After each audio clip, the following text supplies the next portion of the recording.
Wolverton's a place with an easy, gentle pace. It's a railway town of no great renown, but to us that's no disgrace.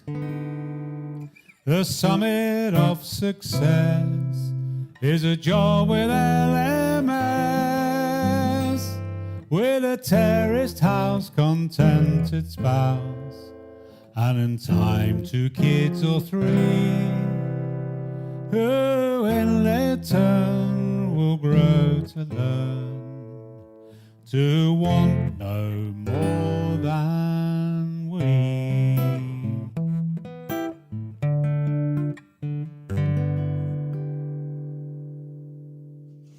The year is 1830. The place, Wolverton, a sleepy North Buckinghamshire village mentioned in the Domesday Book, bypassed by the Grand Junction Canal as one boundary and the slowly flowing River Ouse with its willow-bordered meadows as another.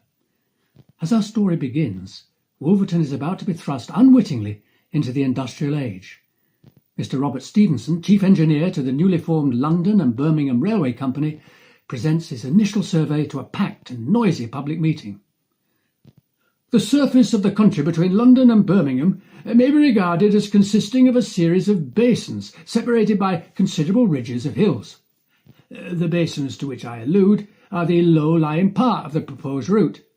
For example, the lowland in the neighbourhood of Leighton Buzzard is the start of one such district. It is connected to districts at a similar level in the direction of Fenny Stratford, then Stony Stratford, and then to Stoke Bruerne, where it terminates, and is succeeded by the valley of the Nen, in which Northampton is situated. Now, our objective has been to cross the basins at as high a level and the ridges at as low a level as was consistent with the other considerations which governed us, namely directness and cheapness. To begin with, there was considerable opposition to the railway, particularly from the landowners.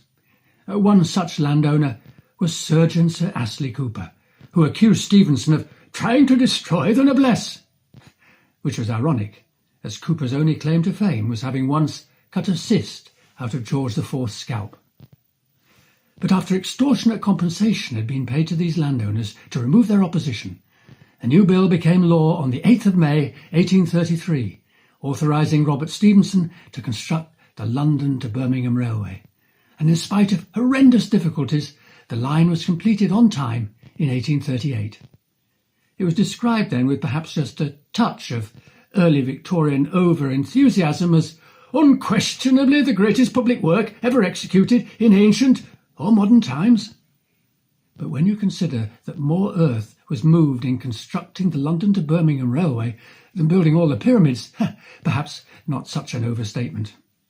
Now, Wolverton, by an accident of geography, happened to be almost exactly halfway between London and Birmingham, and it wasn't long before a station and a small maintenance depot had been established. Now, the journey time from London to Birmingham was 6 hours, so the opportunity to be invited to descend from one's carriage to refresh and relieve oneself greatly appreciated by those early passengers. And the Wolverton Refreshment Room soon acquired a national reputation, even appearing in the new journal Punch.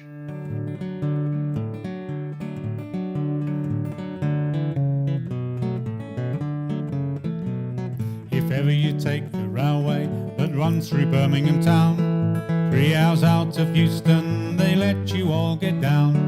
11 minutes is allowed, we have to keep up speed, and the Wolverton Refreshment Room will answer every need, with 7 fair young ladies to wait upon you all.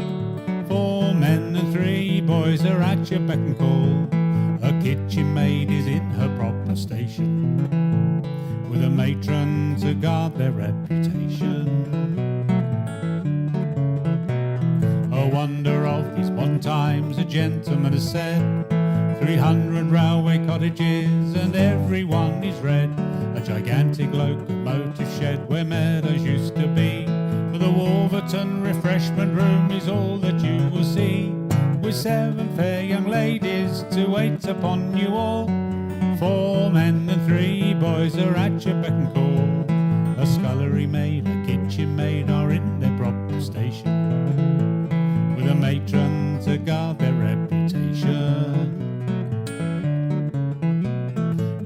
not meet the railwaymen. Oh, entertain no fear.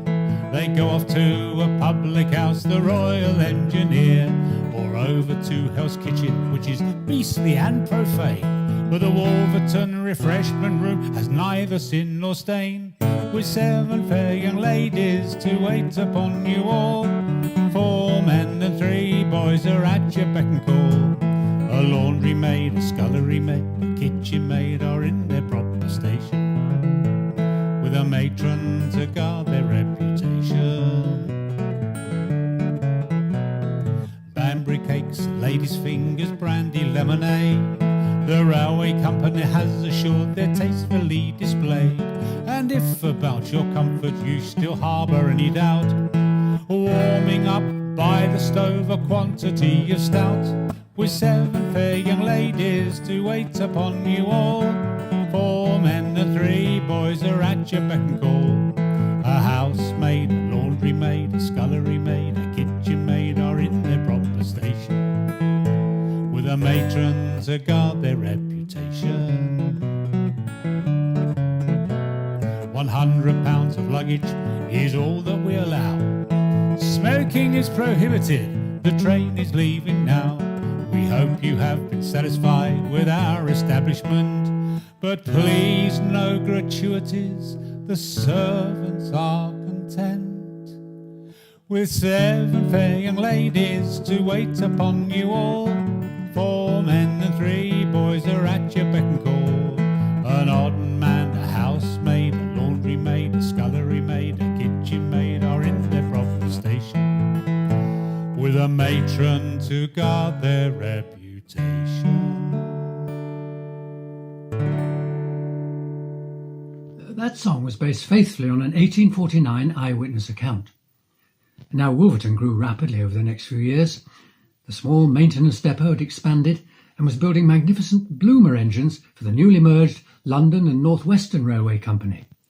For the next 150 years, the lives of the people of Wolverton were dominated by the railway and the great works which ran right along the northern edge of the town. Do you know how these Bloomer engines got their nickname? Well, they broke entirely new ground. They had inside frames, exposing the whole of the wheels to the astonished gaze of the traveller. Meanwhile, across the water in America, ladies were just beginning to ride the new-fangled velocipedes, and their long skirts didn't help in this. But a certain Mrs. Bloomer came to their rescue with her new-fangled costume, thus exposing the whole of the ankle to the astonished gaze of... I think you get the connection. The mastermind and first superintendent of Wolverton Works was a remarkable man from Scotland called James McConnell.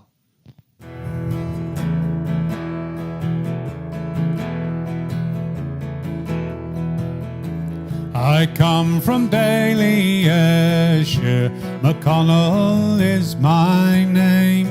I'm a first-class railway engineer, and few can make that claim, I say. And few can make that claim. At 13 I set out from home and learned to pay my way. I studied at night at the institute, apprenticed in the works by day. Did apprentice work by day. In Glasgow and in Liverpool I learned the mechanic's skill.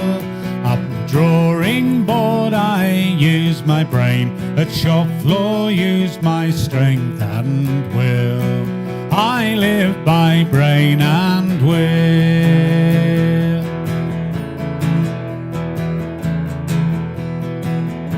I've worked on jennies, I've worked on mules, on cranes that sit dockside. I built a crystal palace too, but locomotives are my pride. Locomotives are my pride.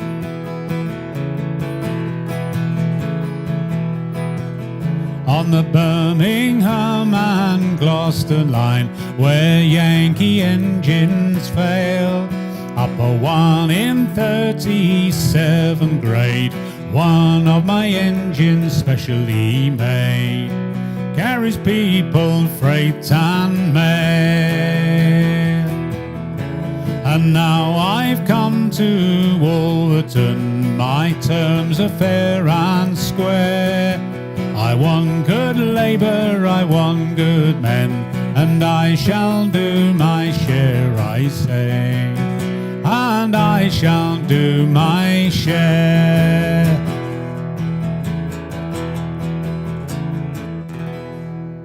For a time, in the 1850s, Wolverton was preeminent throughout the country for the manufacture of these Bloomer engines. But in 1860, a bitter rivalry for the supremacy of the LNWR was waged with Crewe, the eventual winners. And in 1861, all new engine manufacture was moved to Crewe.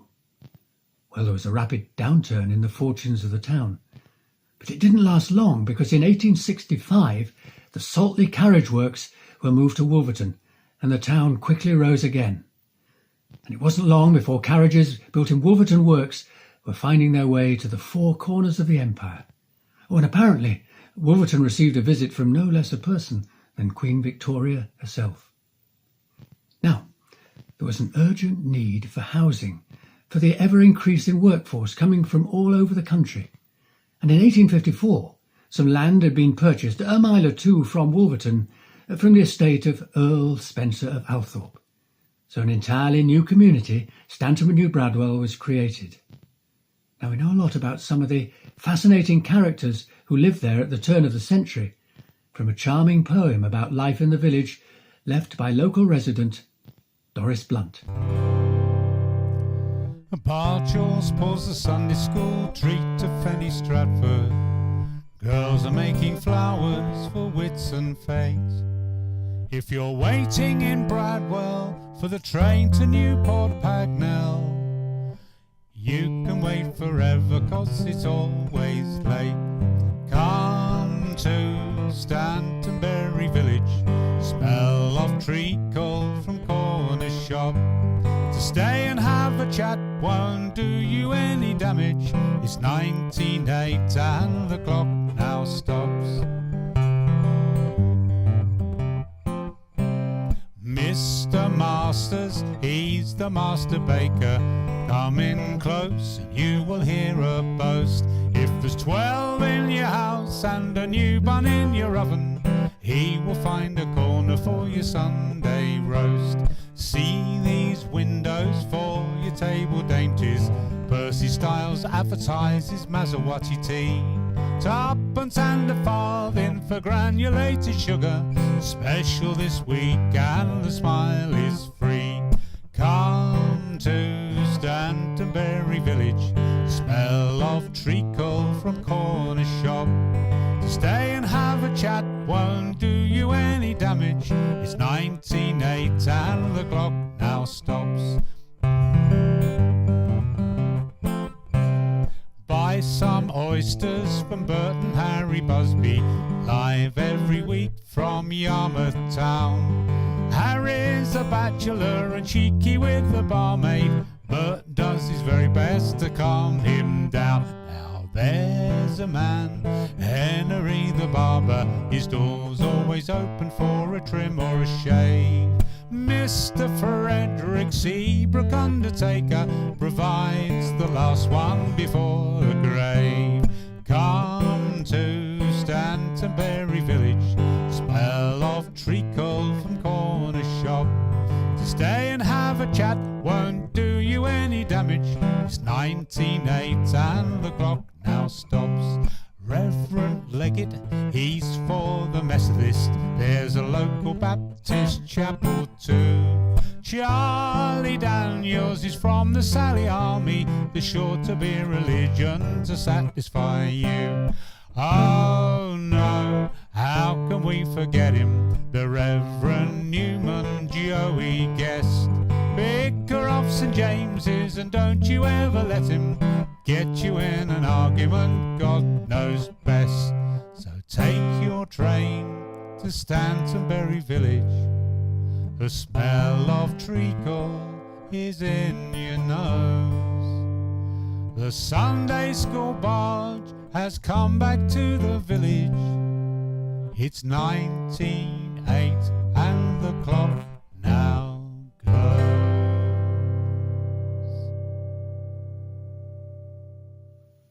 It's more than 90 years since the Reverend Alan Newman Joey Guest first arrived in Stantonbury, New Bradwell, and more than 60 years since his death. But it's fair to say that some of the older residents still haven't forgotten his time in the parish. He was a remarkable man. He was a classical pianist who loved nothing better than, dressed in his cassock and beretta, to cycle down the steep canal hill without hands and with his feet on specially prepared footrests just below the handlebars. One day, early on in his ministry, Guest stood up in the pulpit, eyed his congregation up and down, and said, "I cannot proceed to publish the banns of the Easter weddings. I have discovered that this church of St. James's, Stantonbury, built 50 years ago, has never been licensed for weddings. Consequently, all the marriages celebrated in this church for the last half-century are illegal. Nearly 500 couples, including most of you in this congregation, are living in sin."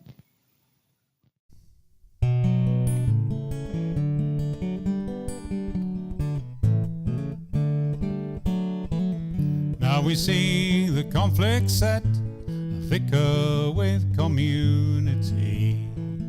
Though there's time for reason, yet they seem resolved to disagree. Guest vision of the past reborn, these solid folk dismiss with scorn.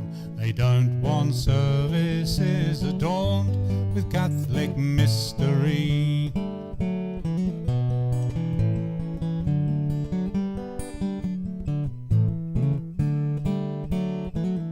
What he wants, the Reverend Guest, is to rebuild the ancient creed. Sure is he that he knows best the guidance that the people need. In Bradwell's church he's found the flaw, to Lockwood he's explained the law.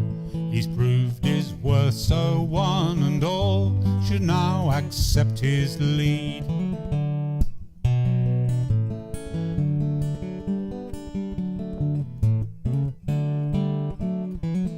All they want, the Bradwell folk, is to be left to run their lives. Interfering higher up in church or state they do despise. This Guest declared their wedlock void. School governors have their power destroyed. Such treatment leaves them so annoyed, their fighting spirits rise.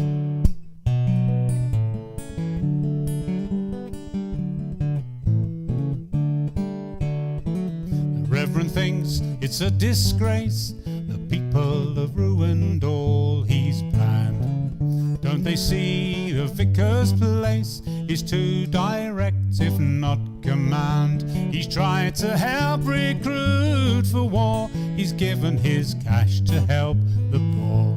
He's preached the true faith, old and sure, why won't they understand?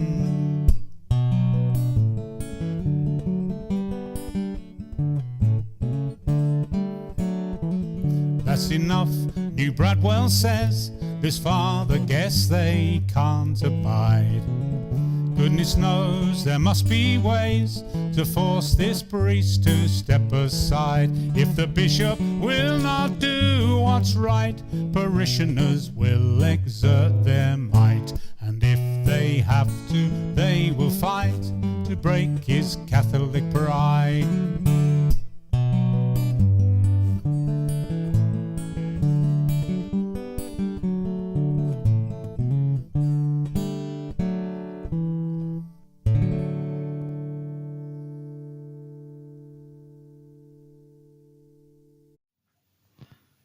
One of the characters mentioned in the song was Bert Busby, the local fishmonger.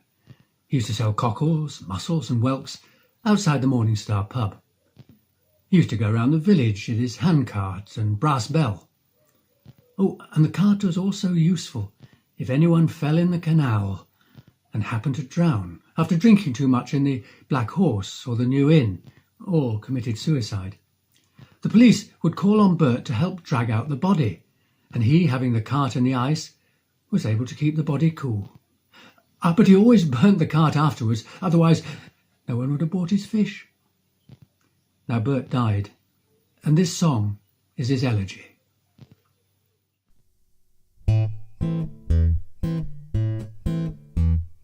Buy some oysters from Harry Busby, live every week from Yarmouth town. He doesn't have the stomach to be cheeky with the barmaid. Brother Bert is 6 feet down.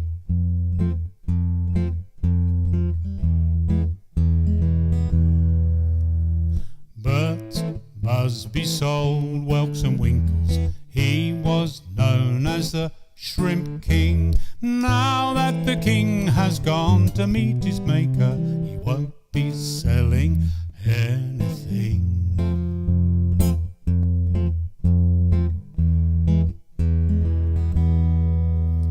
He went round the village with a wagon and a pony. You know him by the sound of his brass bell. Fish was laid out marvellous with parsley. Now he's laid out just as well.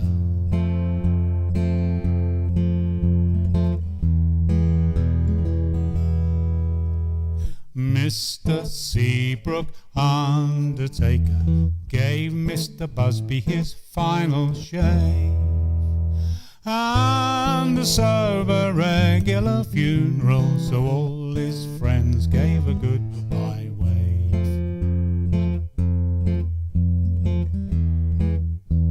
A goodbye wave. A goodbye wave.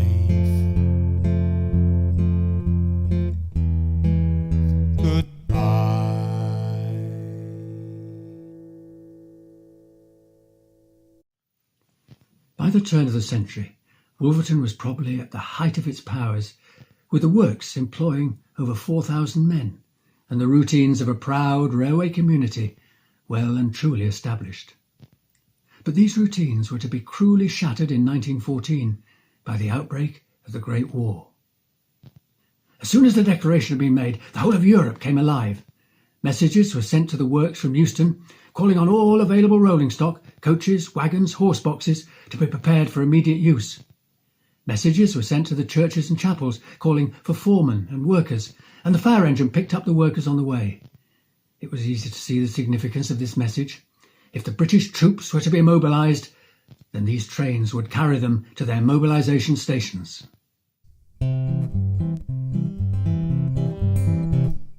Quick, let's get our tickets for the show. It'll all be over by next Christmas Day. The others will have a jolly good laugh at us if we never go. They'll march about with their medals on. The girls will kiss them one by one. Better drink up quick, we're joining right away. Oh, we love our army khaki shirts. Goodbye to mucky old Civvy Street. The Kaiser's going to feel our feet, 'cause we're gonna kick him where it hurts. Mr. Thomas is a swanky city gent. Look at his suit, it's made in Savile Row. Now when he's a brand new Tommy and to battle he is sent, he'll march across in his bowler hat and ask the Boche what they're playing at. They'll be so flabbergasted, they'll pack their bags and go. Oh, we love our army khaki shirts. Goodbye to mucky old Civvy Street. The Kaiser's going to feel our feet, 'cause we're gonna kick him where it hurts. John is off a Buckinghamshire farm with a nut brown face and muscles in their prime. He'll feel a piece of iron if he's asked to present his arm. His scythe is not for cutting grass. It's sharp as a piece of shattered glass. When he mows those Germans down, they'll know he's Father Time. Oh, we love our army khaki shirts.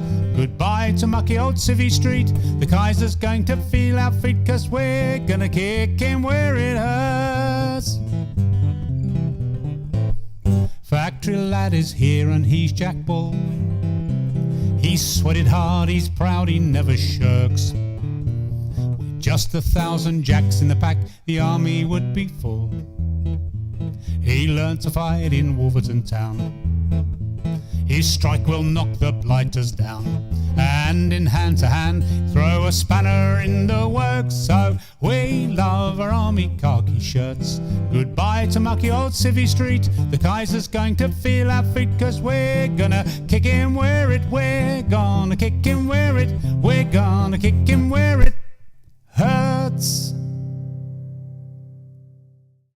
So the young men of Wolverton left or postponed their apprenticeships in the works to answer Kitchener's call to arms. And after all too brief training in Aldershot, they found themselves facing the horrors of the trenches.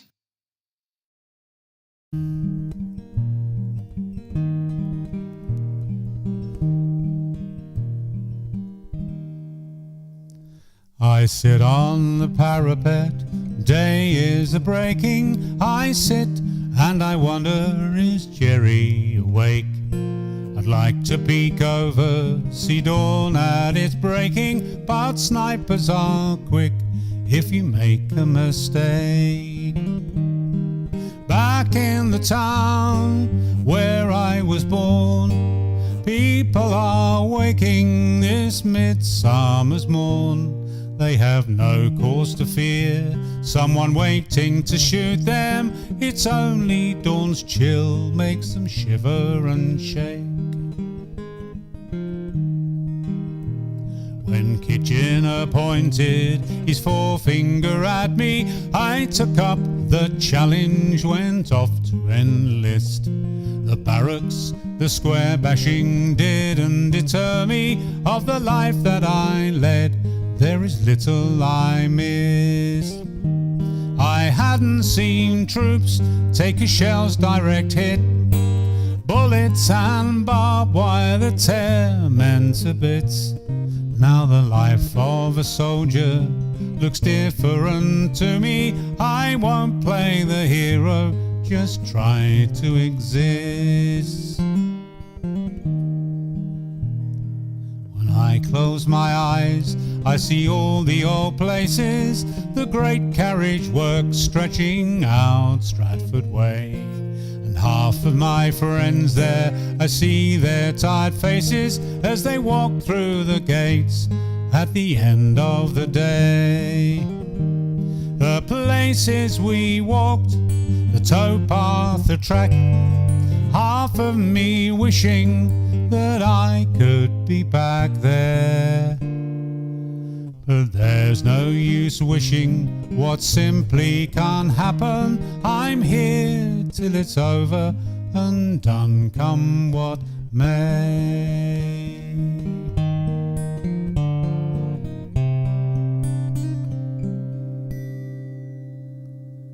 Now if you saw a soldier covered all in medals, if you asked, does being a hero feel so good?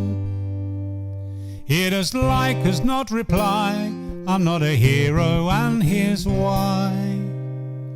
I only did what I was told and what I should. How about you folk out there, you people looking on? Are you heroes, are you cowards, could you say? If they stuck a rifle in your hand, marched you to a trench, would you be brave or would you run the other way? If you saw a soldier standing in court-martial, trying to make his cowardly actions understood, if you asked him why he ran, he'd say, I'm not an evil man. I came to give my best and did the best I could. How about you folk out there, you people looking on? Are you heroes? Are you cowards? Could you say? If they stuck a rifle in your hand and marched you to a trench, would you be brave or would you run the other way?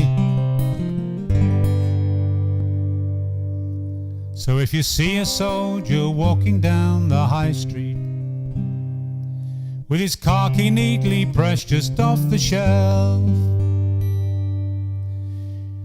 you can't guess, don't think you can, if he's a brave or timid man. And it's as like as not he doesn't know himself. How about you folk out there, you people looking on? Are you heroes? Are you cowards? Could you say? If they stuck a rifle in your hand and marched you to a trench, would you be brave or would you run the other way?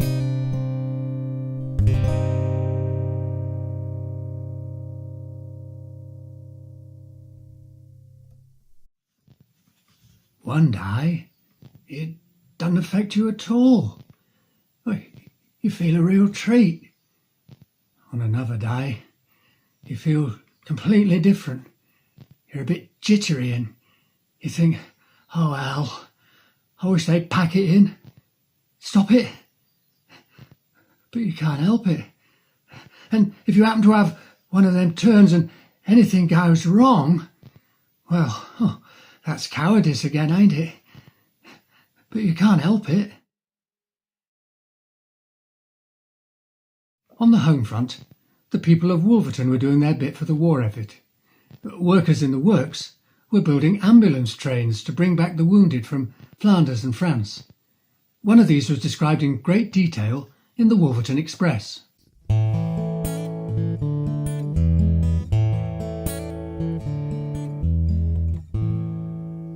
Now people who know about Wolverton may ask what we've done for the war. Well, many of our lads are over in France, and we haven't been asleep on the floor. Come and see our new ambulance train, latest invention of the engineer's brain. There's a cross on the roof and it's painted in khaki. They only missed one thing, that was a bar. The train has 16 long vehicles. It measures some 900 feet. It's 362 patients and staff will enjoy electric light and steam heat. Come and see our new ambulance train, latest invention of the engineer's brain. To keep down infection, the seats are all hard. Cross on the roof and it's painted in khaki. They only missed one thing, and that was a bar. There are cars for the lying down wounded and 2 for infectious disease. A personnel car, a staff car, a couple of kitchens for mutton and hot mushy peas. Come and see our new ambulance train, latest invention of the engineer's brain. There's a cooler to freeze cheese for the guard. To keep down infection, the seats are all hard.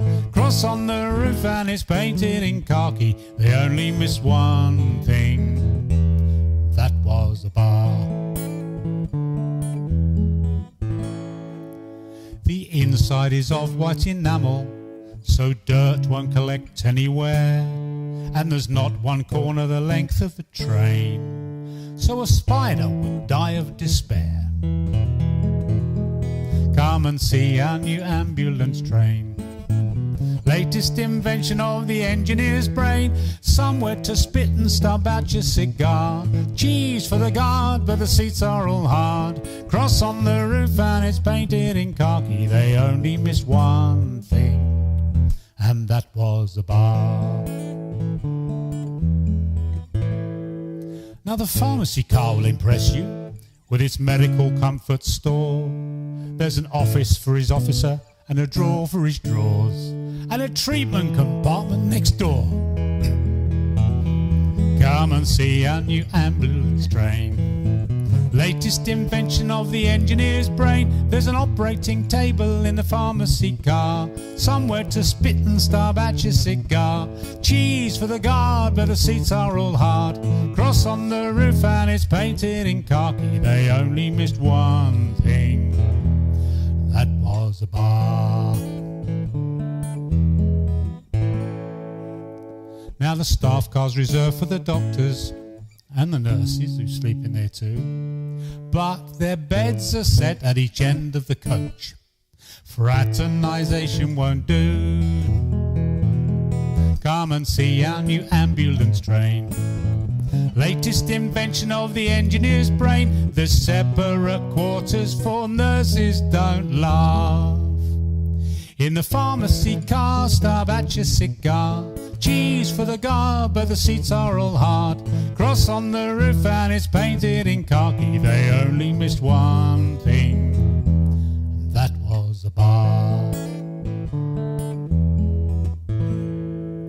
So our wounded will be treated in comfort in this field hospital upon rails. No more jolting and jumping and lurching and bumping. This is luxury in every detail. Come and see our new ambulance train. Latest invention of the engineer's brain. It's as good as the Ritz for the patients and staff. Separate quarters for nurses, don't laugh.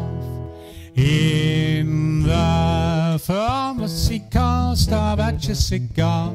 Cheese for the guard, but the seats are all hard.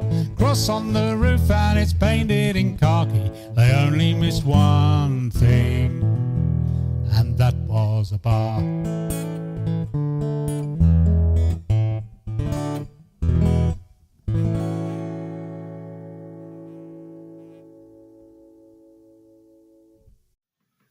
But this dreadful war came to an end in 1918, and Wolverton was able to settle back in much the same old routine, and its reliance on the railway helped it to come through the Great Depression perhaps better than many industrial cities.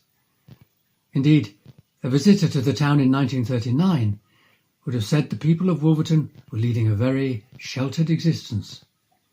But this was all too brief with the outbreak of the Second World War.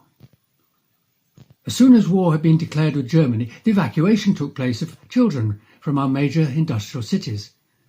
One such venue was Wolverton. Rather surprising, given the strategic nature of the Wolverton railway works.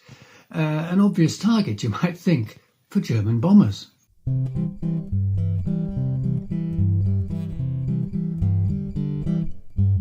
Dear parents, we hope you're okay. We're having a wonderful stay. We dare not upset her, so here in this letter's what teacher permits us to say. It really is strange having school in a scout hall. Lessons go on in the same dreary way. The part that I like is geography class, when we walk down the towpath for half of the day. When the teacher's not looking, I've written this bit down. We're having a fight when we go out to play. Dear parents, we hope you're okay. We're having a wonderful stay. We dare not upset her, so here in this letter's what teacher permits us to say. I bought a new top and I wish you could help me. The boys on the street, they can spin it with ease. There's a small leather whip which they snap and they crack, and it makes the top spin for as long as you please. When I do the same, it just falls in the gutter, while they circle round me to laugh and to tease. Dear parents, we hope you're okay. We're having a wonderful stay. We dare not upset her, so here in this letter's what teacher permits us to say. It really is fun when the snow's thick and heavy, with sledging and snowmen there's so much to do. Down the front garden path it's just perfect for sliding. Perhaps Mr. Lovell will have a slide too. When he comes home from work, just think of the fun, all us boys throwing snowballs at girls after school. Dear parents, we hope you're okay. We're having a wonderful stay. We dare not upset her, so here in this letter's what teacher permits us to say. Christmas is near, we look up to the heavens, but each night a searchlight it blocks out the stars. I have written a letter to old Father Christmas to ask for a gun or a big armoured car that I've seen in the toy shop. When you come down for Christmas, I'll take you to see just how smashing they are. Dear parents, we hope you're okay. We're having a wonderful stay. We dare not upset her, so here in this letter's what teacher permits us to say.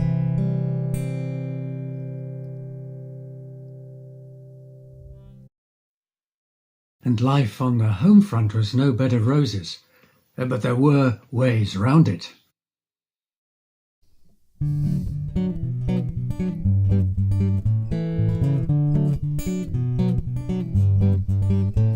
Signs saying sold out are up in lots of shops.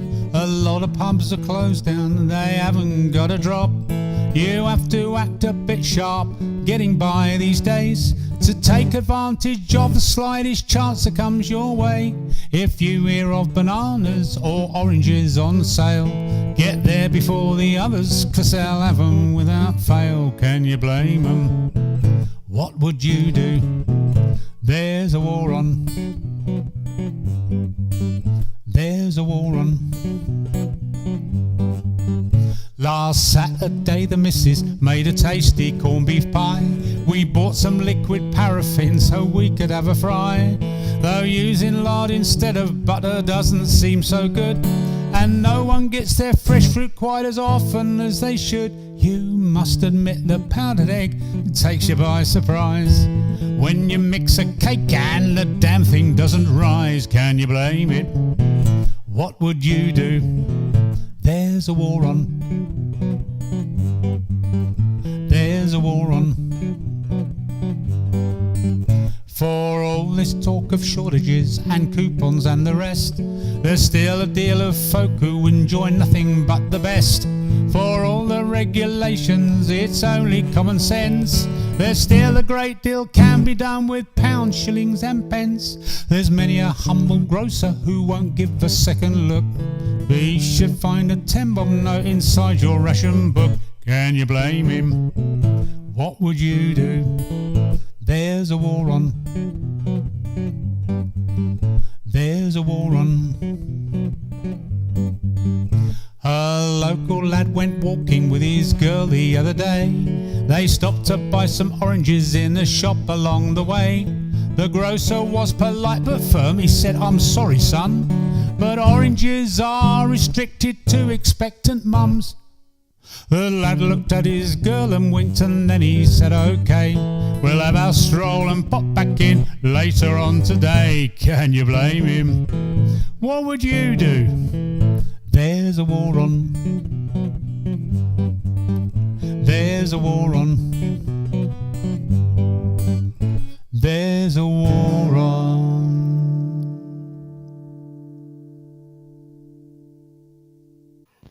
When this war came to an end in 1945, Wolverton tried again to settle back into the old routines.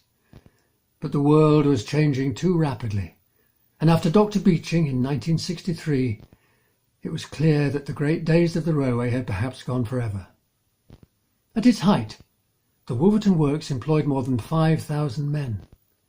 After Dr. Beeching, this fell to 1,800. 20 years later, rationalisation of British rail engineering, and the number fell to just 800. We had a certain pride at Wolverton that we were the quality works. You know, even today we would say that we are the works. And if there's a difficult job to do, or there's a one-off or anything like that, they say, send it to Wolverton. Wolverton will do it. And if Wolverton can't do it, chances are it can't be done. When I leave here, and I know it's going to come, And I say that with a very sorry heart, because I know that when I go through them gates, I'll never have the same feeling for my work as I've had working for BR and BREL, because of the personal achievement they allow you to have to extend your craft. And you pass this on to the younger men. But they don't know what you've gone through to get to that standard, because you make it look easy. They think it is easy. But it's not easy to achieve something. You've got to work at it. You've got to look after it. You've got to make it yours. Why, it's something inside you. If you do a job badly, you go home and feel all disgruntled. But if you do a job well, you go home and you can sleep sound.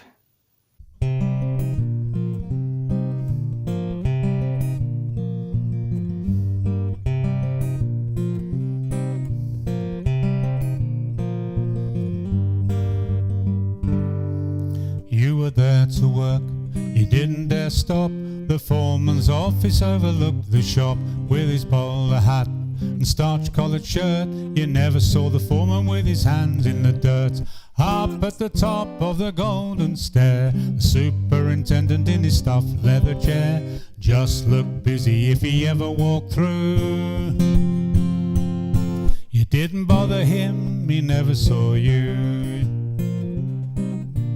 Nothing stays the same. Management skills is the name of the game, and its first name's this, hands on that. It's goodbye to the foreman's bowler hat.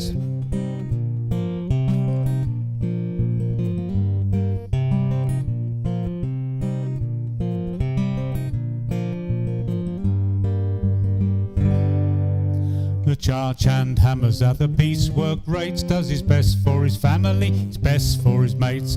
We can build anything in metal or wood, now we cost too much for our own damn good. See that finish on the royal train, you won't see anything as good again. The very same skills of the very same man are patching up panels on an old brake van. Nothing stays the same. Measured time is the name of the game, and the time study man puts his watch on me. Piecework rates are history.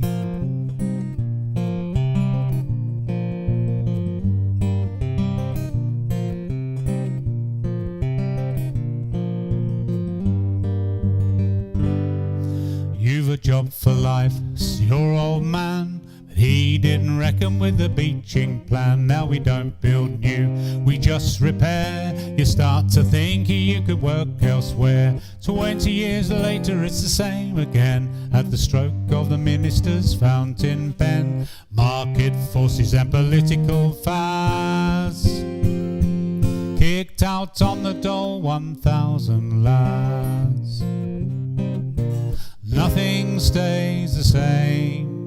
Economic theory's the name of the game, and it's streamline this and lose more fat. It's jobs for the boys, for the bureaucrat. Nothing stays the same. Privatisation, the name of the game. It's still as true as it was back then. The strength of the works is the skill of the men. The strength of the works is the skill of the men. The heart of the works is the skill of the man.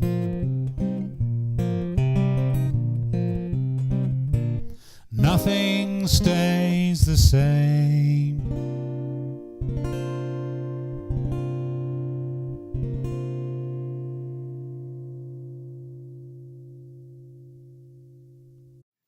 In spite of everything, the works still survive to this day. Although Wolverton will never again be a great single-industry railway town, we think it can look back with great pride on the last 200 years.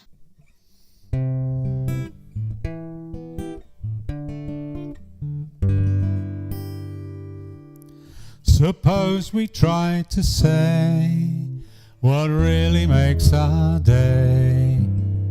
It'd be hard to know, 'cause things always go in that same old simple way. The hooter tells us when it's time for work, and then its familiar call will tell us all that it's lunchtime, 12 till 1. One more time it blows, the whole town knows that another day is done.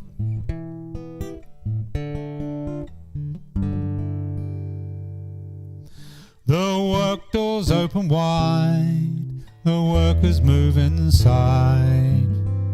Anyone can say, as we start our day, that we feel a quiet pride. Our work demands our skill, our manliness and will, 'cause you know each lad will follow Dad, who has taught him what to do, in a job that's sure, safe and secure, that will last a whole life through.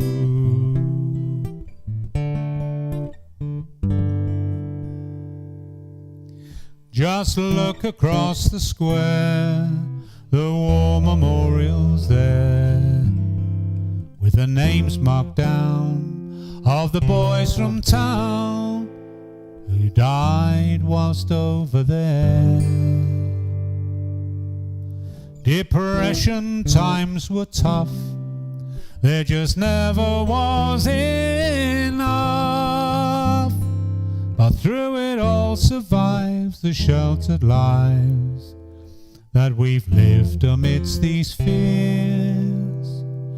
Should war come again, we'll be the same as we've been through all these